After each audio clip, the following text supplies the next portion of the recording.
অনুব্রতর সঙ্গে দেখা করার সিদ্ধান্ত শতাব্দীর। বীরভূম জেলার 2 আসনে তৃণমূলের দখলে। লোকসভা নির্বাচনে রাজ্য জুড়ে সবুজ ঝড়, ব্যতিক্রমী নয় বীরভূমও। অনুব্রত মণ্ডলের অনুপস্থিতিতেও বীরভূম জেলার 2 লোকসভা কেন্দ্রে একচেটিয়া দাপট দেখালো তৃণমূল।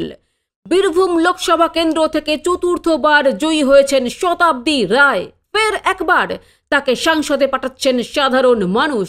বুধবার জয়লাভের পর তিনি তারাপীঠে পুজো দিতে চান। পুজো দেওয়ার সময় সাংবাদিকদের মুখোমুখি হয়ে শতাব্দী জানান তিনি অনুব্রত মণ্ডলের সঙ্গে দেখা করতে যাবেন। উল্লেখ্য 2022 সালে গরু পাচার মামলায় সিবিআইয়ের হাতে গ্রেপ্তার হয়েছিলেন অনুব্রত। পরবর্তীতে তাকে হেফাজতে নেয় ইডি। একাধিকবার কেন্দ্রীয় এজেন্সিগুলির নিরপেক্ষতা নিয়ে প্রশ্ন তুলে দিয়েছিলেন তৃণমূল নেতারা। অনুব্রত মণ্ডলের গ্রেপ্তারির পর কেন্দ্রীয় সরকারের এজেন্সি রাজনীতি নিয়ে সরব হয়েছিলেন স্বয়ং মমতা বন্দ্যোপাধ্যায়।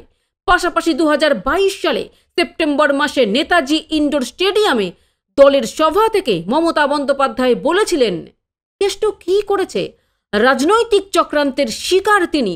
একাধিকবার রাজ্যের শাসক দলের নেতাদের কণ্ঠে শোনা গিয়েছে এমনটাই। ভোটের আগে বীরভূমে প্রচারে গিয়েও মমতা বন্দ্যোপাধ্যায়ের মুখে ছিল কেষ্টর নাম। তিনি বলেছিলেন কেষ্ট মাটির ছেলে, ওকে আপনারা ভালোবাসতেন।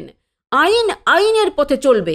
যদি কোনো গরিব মানুষ ওর কাছে দাঁড়াতো ও কখনো ফিরিয়ে দিত না। অনুব্রত মণ্ডলকে জেলে রাখলেও মানুষের মন থেকে তাকে সরানো সম্ভব হয়নি, স্পষ্ট জানিয়েছিলেন মমতা বন্দ্যোপাধ্যায়। লোকসভা নির্বাচনের আগে সিউড়ি রবীন্দ্র সদনে একটি সভায় যোগ দিয়ে তৃণমূলের রাজ্য সভাপতি সুব্রত বক্সির মুখেও শোনা গিয়েছিল অনুব্রতর নাম। তিনি বলেছিলেন কেষ্টকে যারা জেনেছেন চিনেছেন তাদের থেকে আমি অল্প বেশি চিনি, কারণ ওকে ভালোবাসি। আমরা এক জায়গায় হয়েছি, মনে রাখবেন আমাদের মাথার ওপর কেষ্ট রয়েছে।